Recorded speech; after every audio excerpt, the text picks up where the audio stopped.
Hello बच्चों, let's see this question. So the question says find normal reaction of wall. So this is a diagram. F is equal to 90 Newton यहाँ पे दे रखा है. Mu is equal to 0.5, 10 kg. It is given here.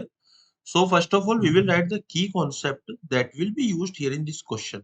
So what is the key concept? So key concept is at equilibrium F net is equal to 0. Okay, तो F net की जो value आएगी वो 0 आएगी at equilibrium. And at equilibrium जो F net की value आएगी it will be 0. Okay and अगर हम बात करें यहाँ पर एफ नेट की जो वैल्यू आएगी वो 0 आएगी. एंड अगर हम बात करें फ्रिक्शन की जो वैल्यू आती है, फ्रिक्शन की मैक्सिमम वैल्यू आती है mu S into normal. But friction is self adjusting force. Okay, so friction मैं यहाँ पे लिख देता हूँ, friction is a self adjusting force.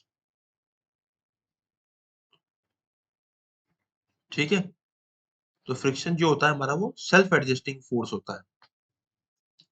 सो अगर हम यहाँ बात करें तो यहाँ पे क्या आएगा, देखो इस वाले ब्लॉक के अंदर अगर मैं डायग्राम को रीड्रॉ करता हूँ, डायग्राम कुछ इस तरीके का आएगा हमारा.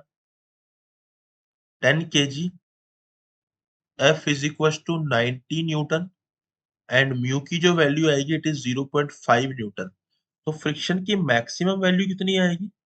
Maximum will be equal to mu into normal. देखो यहाँ पे ऊपर की तरफ एक नॉर्मल फोर्स लगेगा एंड नीचे की तरफ लगेगा 100 न्यूटन, है ना.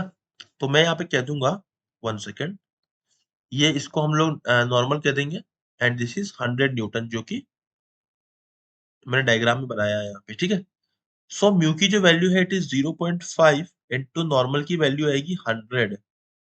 सो मल्टीप्लाई करने पे कितना आ रहा है, ये सोल्व करने पे अगर मैं इसको देखूं तो यहाँ पे आएगा 50 न्यूटन. ठीक है, it is 1/2 and cancel out हो जाएगा, 50 न्यूटन हो जाएगा ये फ्रिक्शन की मैक्सिमम वैल्यू. बट हमारे यहाँ पे कितना लग रहा है 90 न्यूटन. इट मीन्स कि ये जो ब्लॉक है, मैं डायग्राम को फिर से बना रहा हूँ, उस ब्लॉक का एफबीडी बना रहा हूँ. इस ब्लॉक पे हमने लगाया इधर से F is equal to 90 Newton.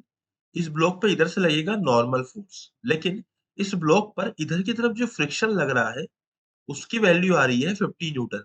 It means कि जो नॉर्मल की वैल्यू आएगी ना वो किसके इक्वल आएगी, तो normal will be equal to 90 minus 50 only.